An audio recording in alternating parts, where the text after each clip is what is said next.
why India is building airports everywhere.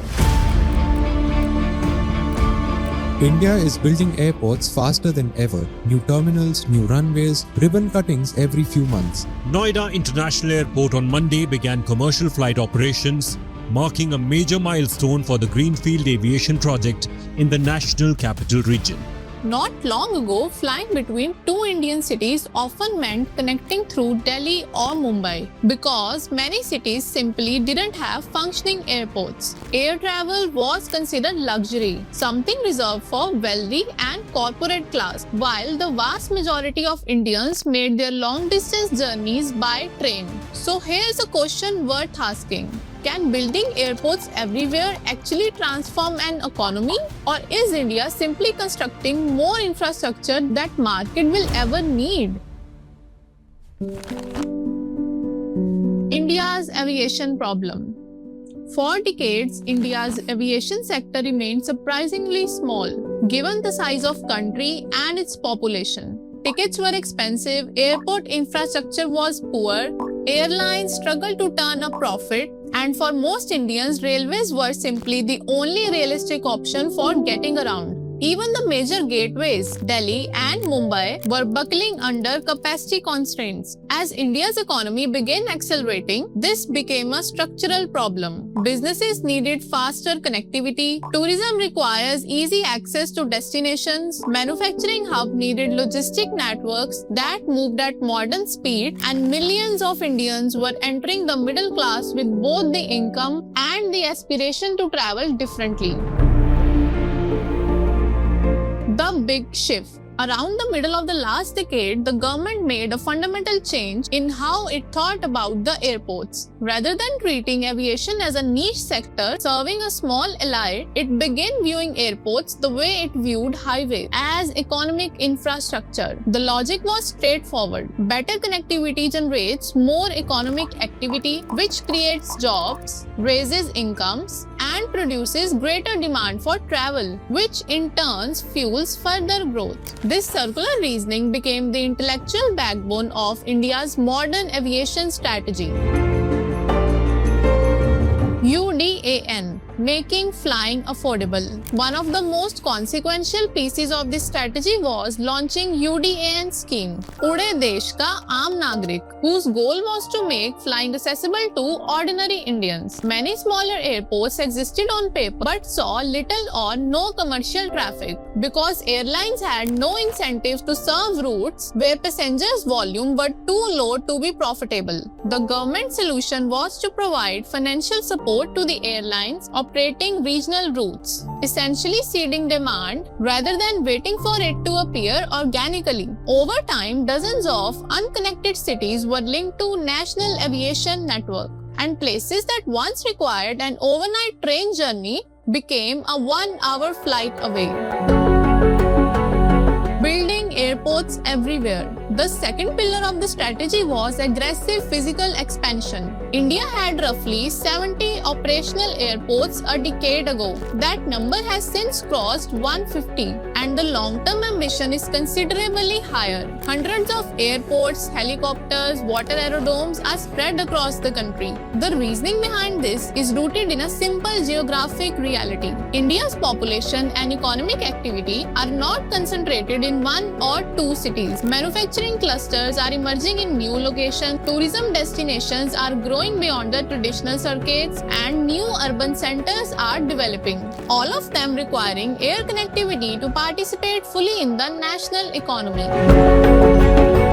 The rise of mega airports. Alongside the regional expansion, India is simultaneously building a new generation of large-scale gateways airports. Mumbai's existing airports is one of the busiest in the world, but it has severe space constraints. So Navi Mumbai Airport is being developed as a second major hub for Mumbai metropolitan region. Near Noida, Jewar Airport is expected to eventually become one of the Asia's largest facilities. The thinking here goes beyond passengers' numbers. Large airports act as economic anchors, drawing logistic companies, warehousing, hotels, business parks, convention centers, and cargo facilities that collectively create entire economic systems around them.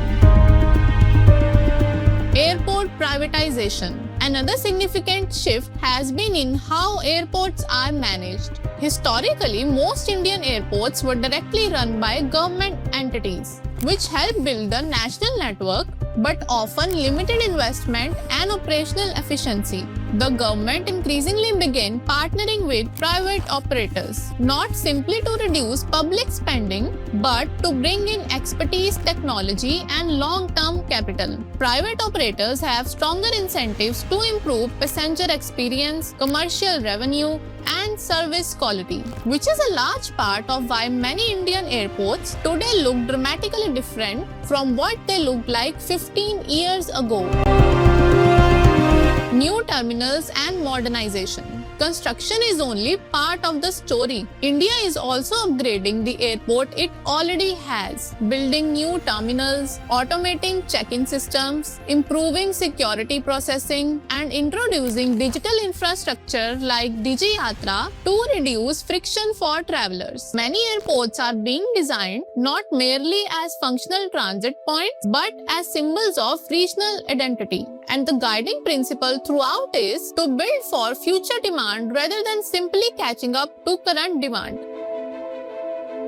Why this matters for the economy? Aviation is often discussed as transportation sector, but government increasingly treat it as an economic multiplier. When a city is connected to a major aviation network, tourism becomes easier to access, businesses gain reach into larger markets, investors can move quickly, supply chains become more efficient, and the local hospitality and services economy benefit directly.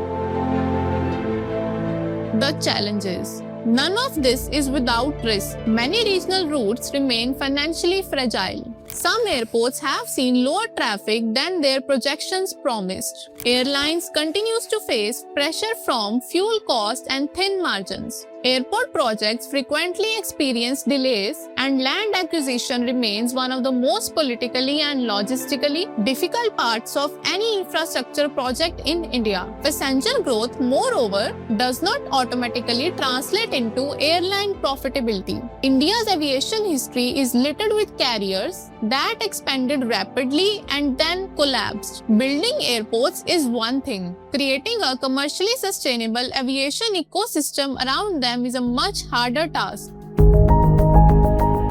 The next phase and the answer. So, can building airports everywhere actually transform an economy? The honest answer is it can, but only if the broader ecosystem holds together. Infrastructure creates possibility, not inevitability. The airports being built today are bets on the future, in which India's middle class continues to grow, airlines find sustainable business models, and regional economics develop enough to generate real travel demand. If those conditions materialize, then the aviation expansion becomes the self-reinforcing engine of growth. If they don't, some of these airports become expensive monuments to optimism.